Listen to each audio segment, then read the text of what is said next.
Geek in Review, the podcast focused on innovative and creative ideas in the legal industry. I'm Marlene Gaybauer. And I'm Greg Lambert.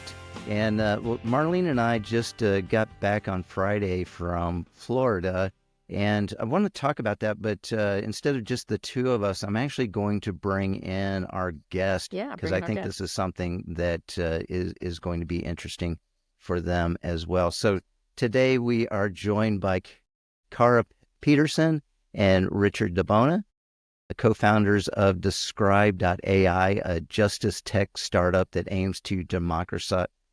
It's easy for you to say. Yeah, access to law through AI-powered legal research tools. So, Kara and Rich, welcome to the Geek in Review. Hey, thanks. We're so excited to be here.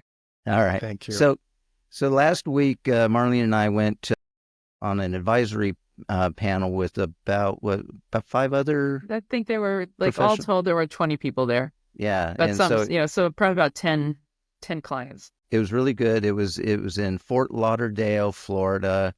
We were right on the beach, although I have to say, even though I was 50 feet away from the beach, I never actually put my feet in the sand the entire time. And we were in a windowless room most of the day. So, before the meetings, after the meetings, it was work. So just so you know that.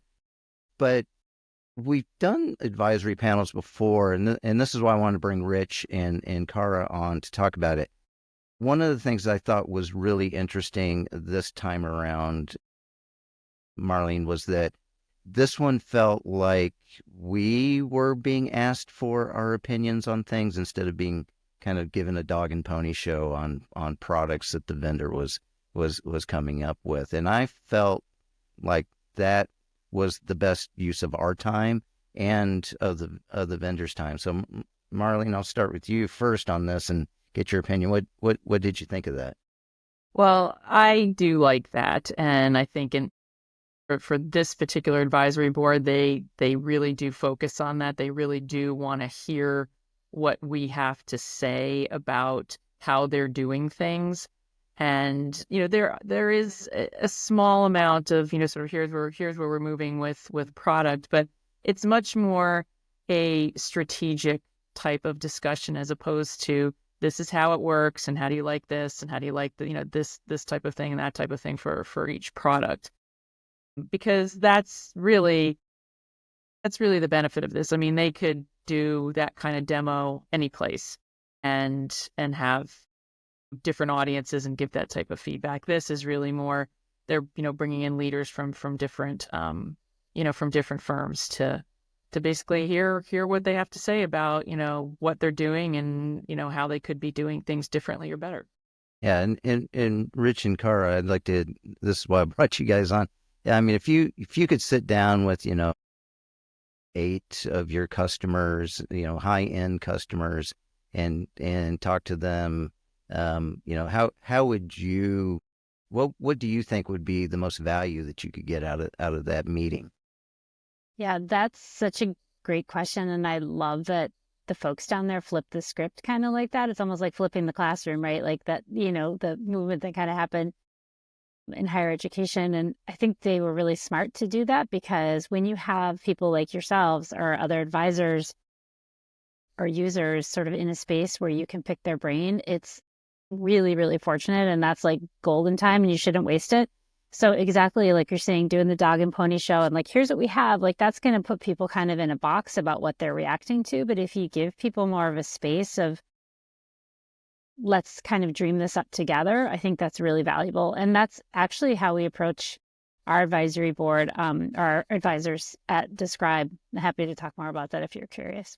And that brought up a thought, like early on, I remember a few months ago, we had a call with an advisor, and I've gotten better about this, but we had calls with people and they would be like, oh, I don't like the way you do this, or I don't like the way you do this, or maybe you should do this. And at first I would be like, kind of like you're making fun of my baby or whatever. But yeah. Kara helped me actually realize like, no, these calls are so important and this feedback is so important. And, it's good if somebody's blunt with you, because if you go out there with some feature and you have some experts saying maybe this isn't the most useful feature, you shouldn't just disregard it. So I think it's a super important thing. It's not even a nice to have. Yeah, yeah. Yeah, and I thought, the questions that they kind of asked us were open-ended questions that they didn't necessarily know how we were going to answer them. And some of them were nice, and some of them were like, hey, you really could, improve in this area. And it was really interesting because there was one specific area that I think everyone thought we could improve on, and the person that was over that piece of it was sitting right there in the room. But, I think handled it very well. It wasn't meant to be insulting. It was meant to be, hey, we're here because we want Trying to you help. to succeed Yeah. as well. And Yeah. so, this is honest feedback where we think we would love to see some improvement here because it helps us back in our office, kind of get people to buy into your product that we're spending a lot of money on. Right. Like leave the ego at the door, and if it's a gift that you can hear that feedback immediately or before you go to market with something, because the market will give you that feedback. And Right. it's better to have it ahead of time. My only criticism of this team, and I don't know who they are, so sorry if I'm offending anyone, but you should have let your advisors go take a swim in the afternoon. That's the only thing. We did get some networking time, to be fair. Yeah, we Okay. did, and good food, and we Okay. actually got to see Gary Oldman, the actor, at the end of a bar Very cool. on our way out from our dinner. So, Yeah, we and embarrassed ourselves I highly. dragged Marlene Good. back into the restaurant and To made her verify. verify that is Gary Oldman, right? Okay. Well, that makes so up for funny. it. I will point out one other thing about this advisory board. Like, it was also nice because we did do some design workshops in terms of brainstorming, and I think they were very effective because I think a number of ideas came out of that they hadn't considered at all, or they were going Yeah. down a different route, and we're like, no, do it this way. And they're like, this is great. Like, they were so happy and grateful about that type of feedback because it's going to have them change direction. That's great. And it's important, like Cara and I are not in the legal industry. And so I think part of the reason we've done well is because our naivety about it and building something that we think would be good. But that naivety, like you don't know everything. And so there's people who are experts and you have to listen to them. So I think it's super important. Yeah. Right. Yeah. We approached it like, so we kind of approached it in two ways, like as an engineering problem and just sort of a communications problem, because those are both our areas. So when he says we're not in the legal industry, he means we're not attorneys. So we jacked our advisory group up with the most underrated and the most important professionals in the field, legal librarians, law librarians from higher education. Like, they are worth their weight in gold.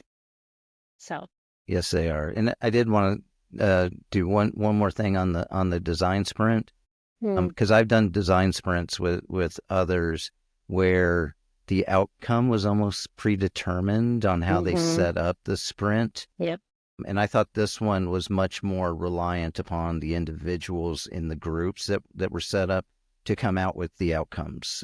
So there was very broad inputs that were given for instructions, but the outputs were kind of left over to decide from the people that were actually doing the design sprint. So, And then again, the entire cool. group had the opportunity to weigh in on each of these, and then everybody got to do their stickers in terms of what's critical. Yeah, Nice. worked out really well. So, all right, well, that enough talk on other people and events. Let's get to our guests and let them talk about their products. So, Cara and Richard, you both come, like you said, not necessarily from a legal background. So do you mind describing Describe.ai and kind of walk us through the experiences in, marketing, public health, and software engineering that is your background to help you develop this AI-powered legal tool? So whoever wants to kick it off. Sure. So I'm happy to start. And people who may not know us, we are actually a married founders. So we are lucky in that we share a common sort of ethos, or like a way to think about the world and kind of what we would want to contribute back to it. So I have a lot of experience in communications, largely in higher education, but a space I spent a lot of time was in public health, and it forever changed me, sort of learning about public health in terms of looking at systematic issues and sort of what levers there are to change those, such things as, disparities in health outcomes, or, racism, or whatever, things like that, gun violence. So I see access to justice as really part of the public health continuum in a lot of ways, like the outcome of our sort of unfair and unjust legal system that nobody likes, right? Nobody in the law thinks that we've got it set up the right way. I think that there's just a whole lot of overlap with sort of public health areas. So that's, I think, where it got really interesting to me. Plus, from a more sort of just business side perspective, the inefficiencies are so astronomical and insane when you start to look at it from an outside perspective. I think people in the law might be a little bit of boiled frogs and just kind of used to it. But I think a fresh perspective is able to find some really obvious low-hanging fruit, especially with AI. So that's my perspective. Rich, what in your background helped you with this? Yeah, I think I was a software engineer at like traditional large companies and dealt a lot with data architecture and scaling large systems, and a lot of just traditional background. And then what happened was we had our own legal issue, just like nothing. We didn't rob a 7-Eleven or anything. It was, but you realize how quickly it is to access the law, but you don't know how hard it is until you need to get at it. So if something happens to you and it's not criminal but civil, it's not like you automatically get a lawyer or anything. So so I had a hard time researching this. And so what I did was, when OpenAI about 2 years ago now came out with their APIs, as a software engineer, I started playing around, and I had found some judicial opinions that I had been reading and that I found on my own, and I decided to have it summarize them just for fun.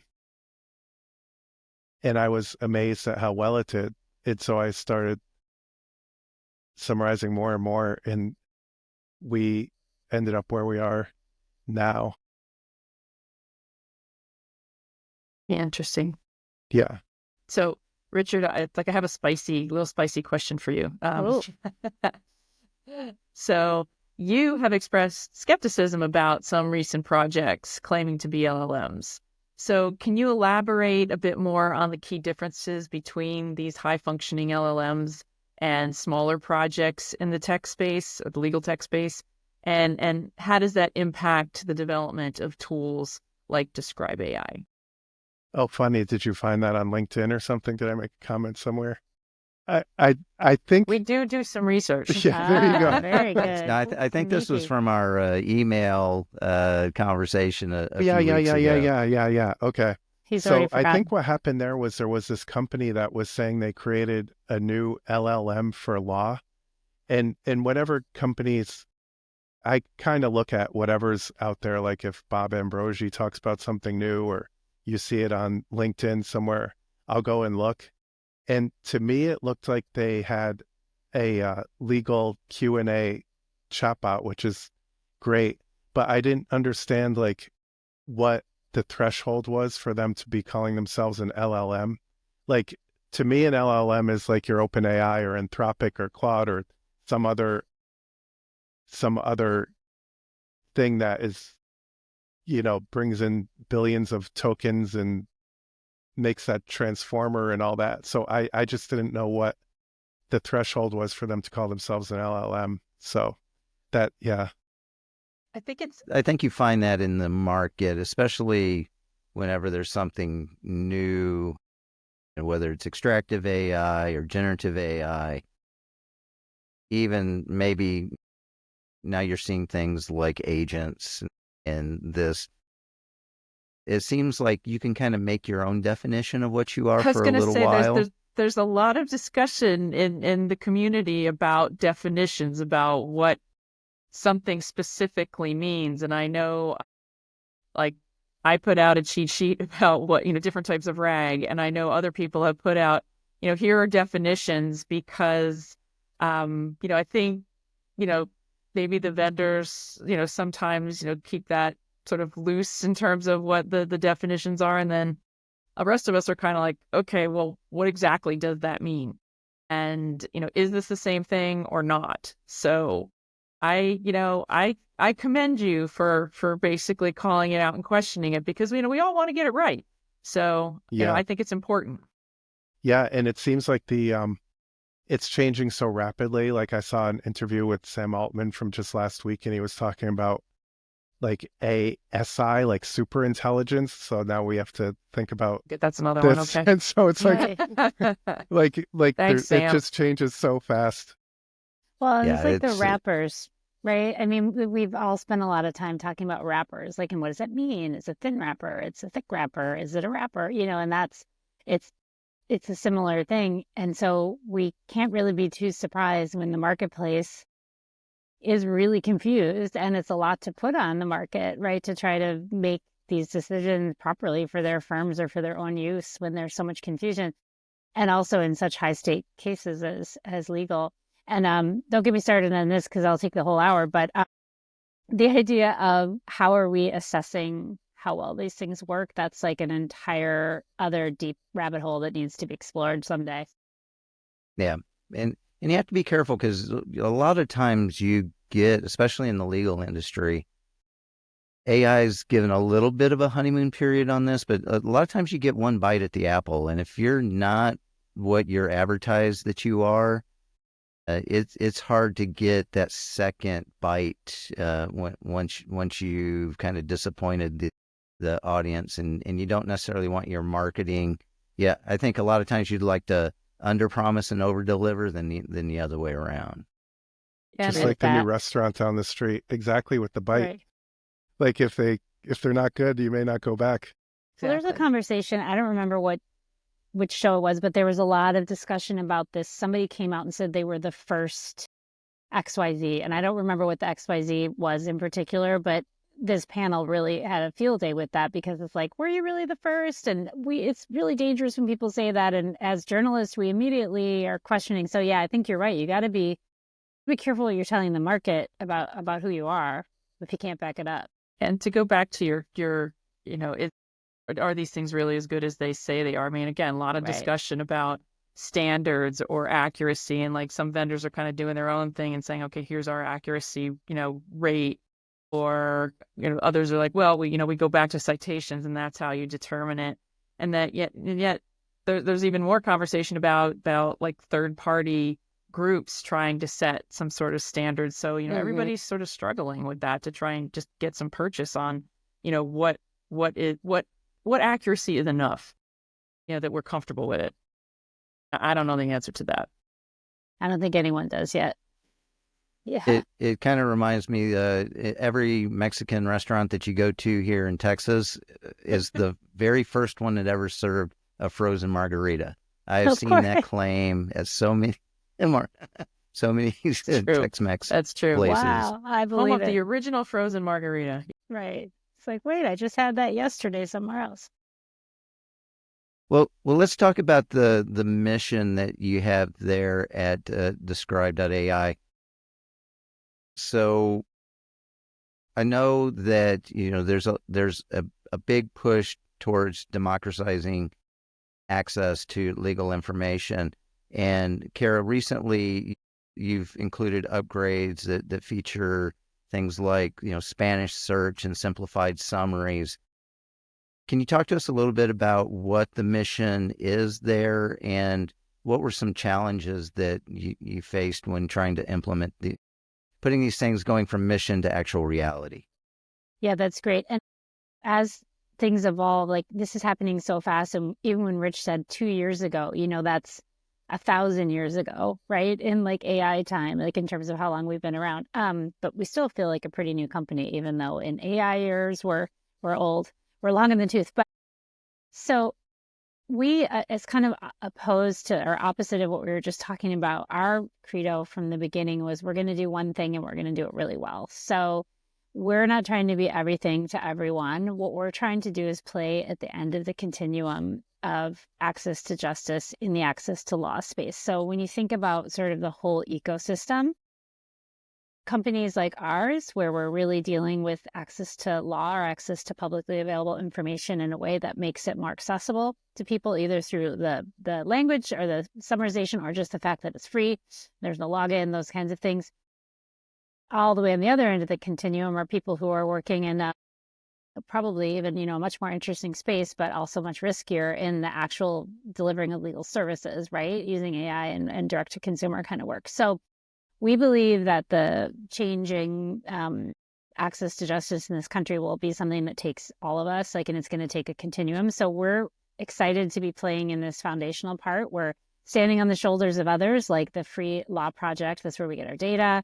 And then we hope, and over time, other people will stand on our shoulders. And, we have an incredible trove of data that, we're going to be doing things with. And, perhaps we'll find partners that can do things with the data as well. But right from the beginning, it was exactly that. Like, we are going to make case law available easily and in ways using natural language for people who don't have access to it right now. And that's where we spend our time. Lots of challenges, but maybe I'll let Rich talk about challenges, because there's some from the tech side and just some from the universe side. But Rich, you want to talk tech? Yeah, I mean, unless there's a follow-up question to your... Nope, let's talk tech. Let's talk tech.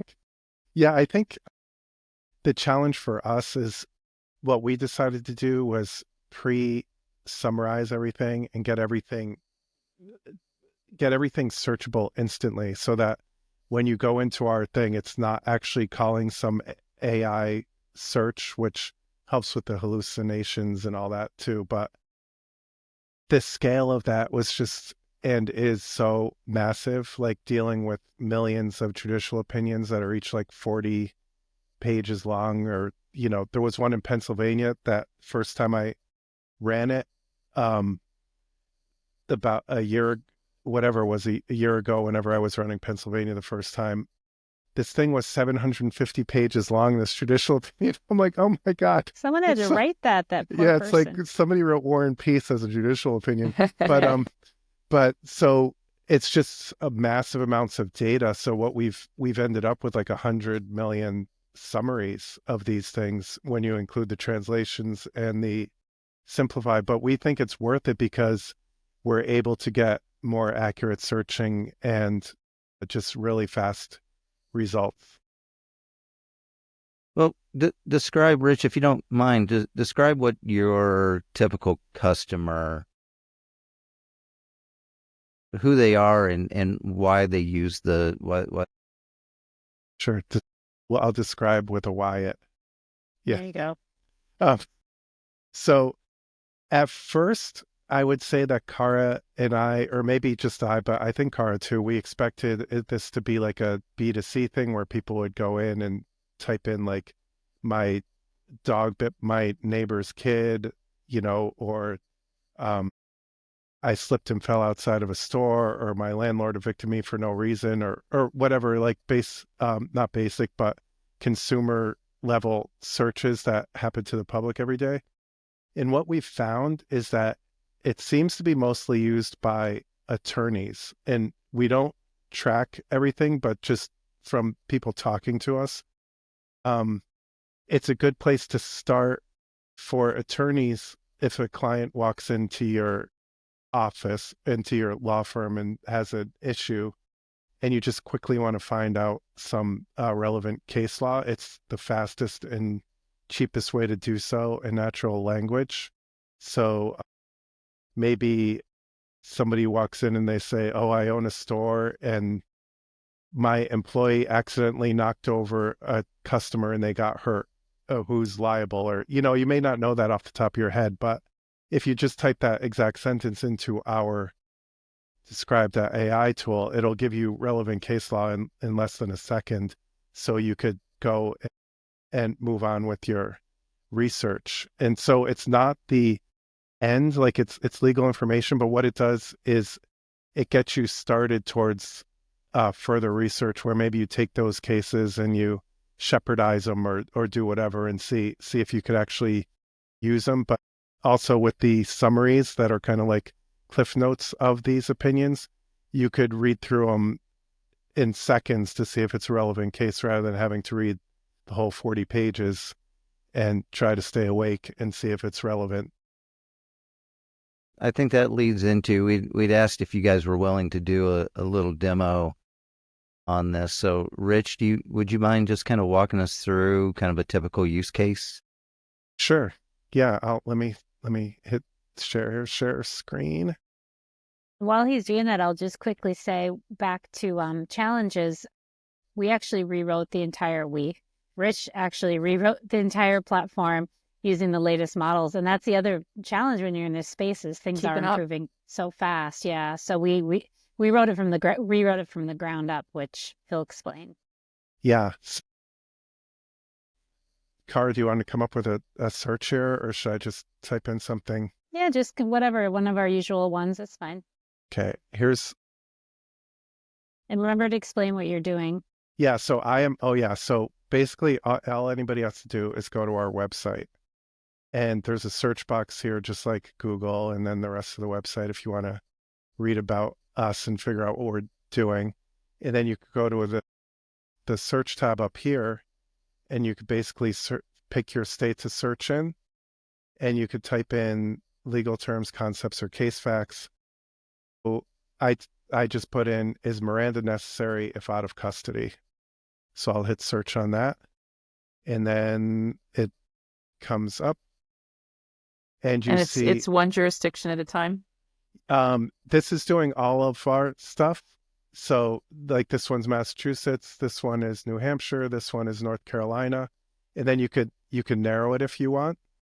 And then this is you get matching scores. So the AI, this first one, it gave a match score of 96. So the AI feels that this excerpt from this Commonwealth versus Smith in Massachusetts Supreme Court is probably a good match for you. And the first sentence is, and this is a summary again for people who are audio only, Miranda warnings are mandated only during custodial interrogation. So you notice it's not like a keyword search where you have to type in the exact words to get this. It knows the concept that you're trying to do. And then what we added here is there's 4 buttons, one for Spanish, and all the results translate instantly to Spanish, and I won't try to read one of those. And then simplified English for people who have lower reading proficiency, or even school-age kids for Supreme Court cases or whatever. You can, this is the case, but at a 5th grade reading level, which is pretty amazing, if I do say so myself. This is what I would pick for me. Yeah, right. I tend to read these a lot too. It's actually pretty good. And then sometimes it's funny, like I do a lot of testing every time I'm adding new features, and I'll type in like murder weapon was thrown in the dumpster or something. Like to hear the simplified English to describe crime scenes is kind of something you could do on your own, but it's pretty wild. And then we have simplified Spanish also, and you can see how quick these are. So this is the exact same summaries. And then I'll just go back to English for a bit. And I noticed that also that it was, for example, I know in this in the English version versus the simplified English, that the layout was also a little bit different. That even though it was talking about the 4 factors, the 4 factors in the more complicated one were all kind of pushed together as one paragraph, whereas this one lists out, so it's a little bit easier to read as well. I don't know if that just happens to be this one example, but yeah. So down here, it seems to break it up into paragraphs more, but yeah, here's another one with bullet points. Yeah, so I think it just makes it overall easier to digest, shorter sentences, easier words. Yeah, so it's good about that. And then I could type in, I mean, I could click through, I'm clicking the first one, Commonwealth versus Smith, and then you get the whole opinion. This is the summary of it. So even the summary is long. So then below you could see the original opinion, and this is the long thing that lawyers have to deal with currently, or had to before our tool came along. You'd have to read this whole thing to see if there was anything relevant. And I think that's why a lot of times lawyers tend to use the same cases over and over to cite, because first of all, they're good precedent, but second of all, it might be harder to surface other ones that might be good for your case. And then the same feature we have on here, if I click Spanish, it instantly translates the whole opinion, simplified English. So again, we have the translations here. And then one last thing before we, it's a quick demo. I'll go back to here. I did a Spanish language. My landlord evicted me. Oh, you can't see this, right? Oh, we Can you can't see? see. Okay. So what I did here was, I'll do a new search. I made a Spanish language translation. This says my landlord evicted me for no reason. And so I'll go back here. And so we could search in Spanish also. And we get back results that, so, and we get them in English, but we could translate them again to Spanish, simplified English and Spanish. So you could search and read in Spanish now, which will help a lot of people. Can I say one thing just back to the top of the conversation? We were talking about the advisory board, and so, feedback and all that. And it wasn't from an advisor, but this idea to translate into Spanish, and particularly into simplified level for readers, came directly from someone who's very prominent in the legal aid world, and was suggesting that, something like this would be an incredible help. It didn't really exist right now. So we went away from that meeting saying, well, we could do this. Let's do this. So it came directly from consumer needs. So that feedback loop is so critical. Yeah, they actually said, oh, we like the summaries that you have, but they might be a little bit too complex. And we were like, wow. And because I originally didn't want to. For some clients. For some people, yeah. Yeah. And so I didn't, like, you don't want to do things where you think you're being condescending to anyone or anything. So they made the suggestion that maybe a 5th grade level might be appropriate. Are there plans to add other languages? Sorry, I'm losing my voice here a little bit. Are there plans to include other languages at all in the future? I mean, it's certainly an option and something we're really interested in. And again, we would talk to the community. We're not sure, if we went for I don't know, Mandarin or something like that. We're not exactly sure how the AI would approach it. Languages like English, French, Spanish, Portuguese, whatever, might be a little more fluid. But I think it's a really, really interesting question. And we start to think about what are the most spoken languages in the United States where we don't have an official language, right? Spanish is the obvious one, but then from there, it's a really interesting question. Yeah, I mean, the reason we could certainly do it. I mean, it's super expensive to do it. And so that's part of it too. Like all these things, every time this new language, this was 4 translations of 3 million opinions. So broken into, so our OpenAI loves us. We're like tier 5, but we think they love our money, but they haven't done anything for us. Oh, be nice. So if they're listening, call me. No, yeah. But I do think I think that's the excitement about this kind of technology, where that the access can become so meaningful, right? It's pretty cool. And there's no reason that this tool is only usable in the United States. People use it all over the world. So, and it can be applied to any jurisdiction, and it can be applied to any complicated document. You know what I mean? It's not just for legal. It could be for. Presumably it could, not out of the box. Like we'd have to do work to apply No, it no, to I any. know. See, this is the difference between a marketer and an engineer. The engineer is like, Sure, it can be done, but wait a "Whoa," minute. and the marketer's like, we can translate everything in the universe. But somewhere between the two This is is the when the truth. marketer says that you've created your own legal LLM. Yeah, That's there you right. go. That's pretty Exactly. funny. That's funny. And this is usually when Rich will tell his favorite joke about what it's like to be married to your co-founder. Oh yeah, I mean, Yeah, let's hear the joke. Yeah. well, it's not really a joke. It's actually true. I think marketers, to have a 24/7 IT person is pretty amazing for a marketer. And I remember like when the Celtics were up in Boston and when they were going to the finals and they had 2 months of playoffs, and Carl would be like, we need this on the website. And I'll be like, I'm watching the Celtics playoffs. It's at like Tough. 9 at 10 at You night. know they're going to win anyway. So, so I think that's, yeah, but we figured out how to balance all that.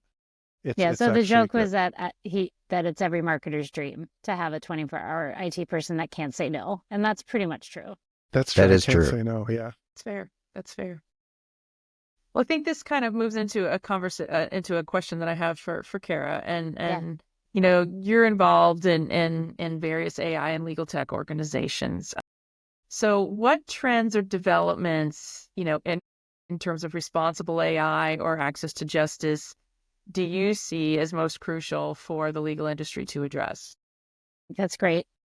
So there's so many issues around bias, and even in the foundational models. And we even talk about this ourselves. And I was talking to someone about it recently, who's a pretty well-known person talking about bias in AI, but it was a private conversation, so I won't share the name. But how do you deal with this if the things you're building, tools you're trying to make ethically on top of data sets that are considered in some ways unethically sourced? So it's a very complicated sort of dance you have to do with yourself. Like, okay, but if we only had people who didn't care if the data was not ethical building things on top of it, then we don't end up with people building unethical things. So it becomes very tricky and slippery slope and confusing. But I think the most important thing is to keep talking about it, because we don't really know, but we have to keep questioning ourselves, and we have to keep questioning what we're building, and we have to keep questioning if we're building it the right way and if we're making the right decisions. Because again, we have to think about this now because it's happening so fast. And one of the things I really worry about, and this is not just in legal tech, but it's certainly going to be super important in legal tech, but it's for all of us in all AI areas, is that if we follow our traditional models of how we build and decide what's valuable and important, we're going to end up with the same problems we already have. They're just going to be even worse. And what I mean by that is if we only fund white dudes who look like they can turn into unicorns, we're going to be building tools that serve white dudes who turn into unicorns, right? And so we have to find other models in this society to support companies like ours and support other groups in the Justice Tech Association, things like that, who are trying to use AI to solve big societal problems. Maybe the potential for personal income growth isn't as high as just saying we're going to do whatever we can to make as much money. So we need to make a lot of noise. And I think legal tech is doing a pretty good job about that, to be honest, compared to some other sectors. I think there's a lot of women in particular in legal tech who are making a lot of noise about this. And, we need to get up. Yeah, I mean, I think you raise a really good point, that making the noise, because, we live in a capitalist country, and, everybody's chasing the dollar. And this might not be an area where there's necessarily all the dollars, but if we make enough noise, it continues to be developed. So.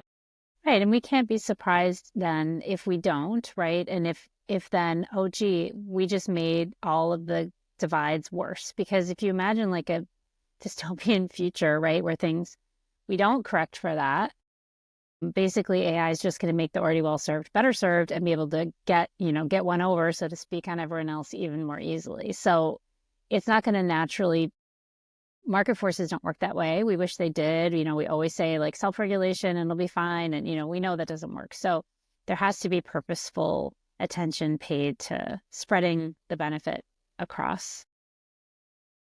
It's hard though. It's really hard. This kind of leads me into the next question, and I think I heard dystopian, so now I'm a little worried. Sorry. I'm in a mood lately. What can I say? It's like gotta uplift here. So, Yeah. so All right. what change or challenges do each of you see on the horizon over the next couple years in the legal industry that the legal industry is gonna need to face? And Richard, I will start with you.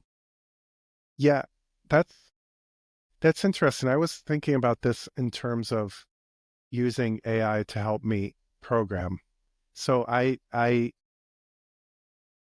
was formally trained in software engineering, computer science, and learned how to debug and learned how to do all these algorithm developments and write all this code. And I found that, you can ask the AI to write code for you, but it's not always precise and right, even though the AI says like this code, here's the code you're looking for. You could ask it to help you. And you have to know that it's not right in order to know it's not right. Like if you just use the code that it gives you, you could end up in a bigger hole than where you started, even though it does do a great job. And I was actually thinking about this, and I mentioned this to Kara on one of our dog walks in the last week or two. Like, I imagine it's similar for lawyers, where if you rely totally on AI, it might get you into a issue where it like does something wrong and talks of it confidence, like confidently tells you something that's wrong. But so you kind of have to monitor what it's doing, and then it's powerful. Like if, as long as you don't get lazy and just take its output and just submit it, I think it's great. But I think you do have to monitor all of its outputs and proofread it as if maybe a lower level associate gave it to you before you just go and submit it. Yeah, I'm one who has used it to help create some simple scripts and things like that. And again, you're right. I think one, if you keep it simple, it does okay. And usually with scripts, if you run it, unless you're doing something dangerous, typically it will, if there's an error, it will bounce back, and then you can kind of debug that. It'd be really cool if you could do that in legal, if you could like just submit it into a system that would check it first, and then I guess in a way maybe shepherdizing is one of those steps. But as far as bias and some of the maybe even incorrect answers that you get back, that's definitely something that you're going to spend a lot of time legally debugging the answers that you get as well. So I Like think I mean, along those points, if you have it write a brief for you, you can't just submit that brief, right? You have to proofread it as if it was, like you're a professor or something. Like, I think it could lead to danger there, but it is super powerful in how far it could get you along the road, but you just can't blindly trust it. Yeah, Richard, I mean, your point sort of raises the people who know the content can use it effectively because Yeah. they can check. But what happens to people who don't know Yeah. that don't know the answer? And how are they going to check it and use it and be effective? That's a So great I think point, it's something Marlene. Yeah. we're wrestling with now in terms of different people in the profession. Like how should we use this appropriately and continue to have people to learn? I don't think anybody knows at this point. Yeah. No, but I mean that it's a good point that people's, like, good lawyers and good programmers and all that, their jobs aren't necessarily going to go away, because you do need this human in the loop for anything it does, pretty much. Except for art, I can correct its art. No. Those pictures it does. No. Yeah, it's still pretty bad. Yeah. Kara, how about you? So this is where I get really excited, because I think the future is possibly, if we make good decisions now, like super, super, super bright. So in all of my experience, and I did have a stint working at Suffolk University Law School as the marketing director there, so I do have some tangential like relations with the law. That sounds strange, but you know what I mean. And all the time that I've been talking to people in the legal profession, nobody has said to me, boy, things really work great, and we've set up such a good system that's so efficient. So people are ready to fix this. And so AI opens a possibility to just change so many things. So some of it is those, maybe we think about the things that are around the people in the law that are maybe not that high level functioning stuff that's needed.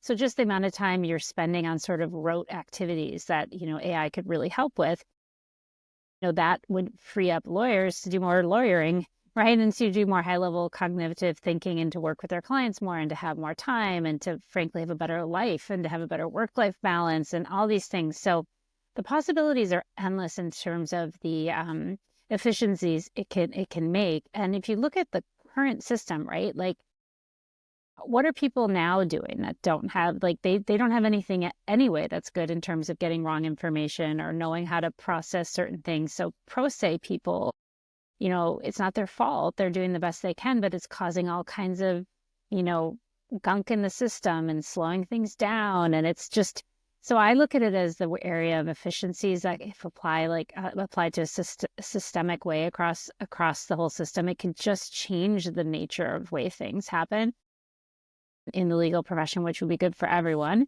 because there aren't enough top level or even just any lawyers to serve the need, right? We know that. So there's going to have to be some partnership between automation and human to actually solve the need.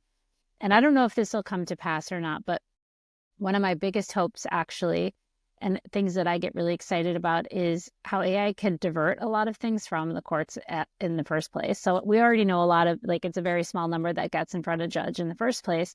But think about the alternate ways we could have to settle disputes. I think AI in the alternate dispute resolution sort of space is going to be fascinating to keep an eye on and to watch and to see where there may be different ways to deal with these problems that actually help create a more efficient court sort of legal system overall. That's very, Pollyanna, but I look at this in a very Pollyanna way. I think if we make good decisions now, we can create that future.